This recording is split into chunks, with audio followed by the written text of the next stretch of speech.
Fremantle play the Western Bulldogs. This one's at Patterson's Stadium over there in Perth. 3-1 Fremantle, 2-1 are the Western Bulldogs.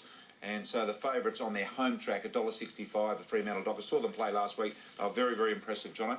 Yeah, they were. I've seen them 3 times this year live, and they're playing some very good footy. Fife, Ballantyne and Pitt, some of the younger players that are really helping and mixing in well with the experience. Mundy played well. Hill last week, there was a lot of talk about Hill getting tagged by Rawlings. That happened. Great matchup. Rawlings didn't get his 39. I think he ended up with maybe about 10 possessions.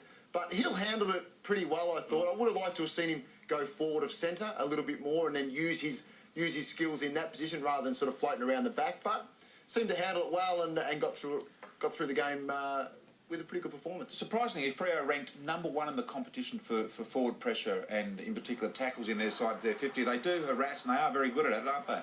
They are, and it's the #1 thing these days in footy when you look at the stats across the league. Teams that are performing well and putting pressure on in their forward line generally are putting themselves in a pretty good winning position of getting the ball back and scoring. So, you know, they come up against a side this week who haven't put much forward pressure on this year so far in terms of numbers. So, look, it's going to be a good game of footy and a challenge for both teams, that's for sure. Very, very good at the forward end pressures, there's no doubt about that. Something else they're good at is their little man Ballantyne, who kicked 5 on the weekend, superb.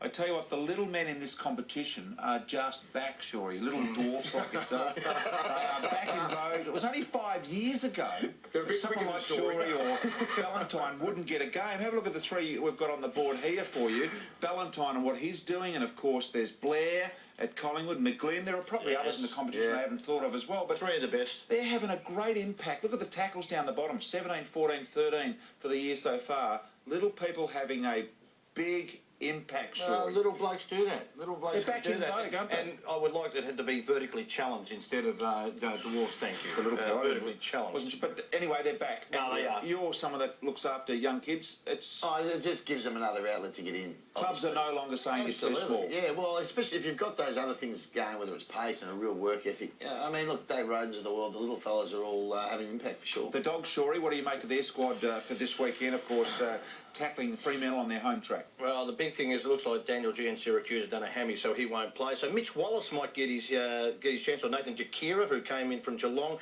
Look, they're coming off the bye to go over to Fremantle. It's a big ask, but maybe they need to travel together to get them going. And, you know, after that break, we'll see what happens. They're still fantastic with their foot skills. They're kicking inside 50 to #1 with effectiveness in the comp.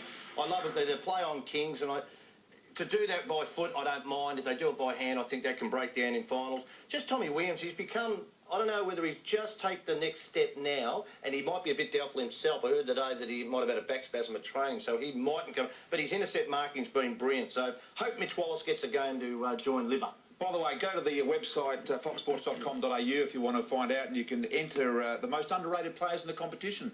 You can draw a list of them. We've done it here, and let's have a look at what the boys have come up with.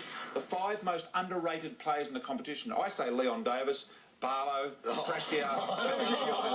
You're a joke. They're the 5 most underrated players. You know what they actually are? If people want to know at home who Brian loves when he's commentating the game, they're the 5 Well, guys. look at yours pickers. Kelly, Stratton, Johnson, Chaplin, Logan. What do they have in common? Well, there's a couple managed by me, but certainly Kelly, who shouldn't be underrated. Brent Stratton I love as a player. I think he's going to be missed by Hawthorn. Sure. That's Ben Johnson. Ben Johnson from Collingwood. Yes. Troy Chaplin, yes. Sorry, boring. What's that? Look at yours. Roberts Thompson, Picken. And Sam Lonigan, by the way. Roberts Thompson, he's been a sensational player. Should have won a Norm Smith medal. Liam Picken. I tell you, Western Bulldogs don't have him. They get beaten a lot. Yes, go to the Fox Sports website, have a look, and you can enter your 5 underrated players. Who are they? One was a good list because they need no discussion because they were all just perfect. Very good. We're pushed for time, just a little bit, Coach Ed does. Fremantle and the Western Bulldogs. Who wins it, Jono? Doggies.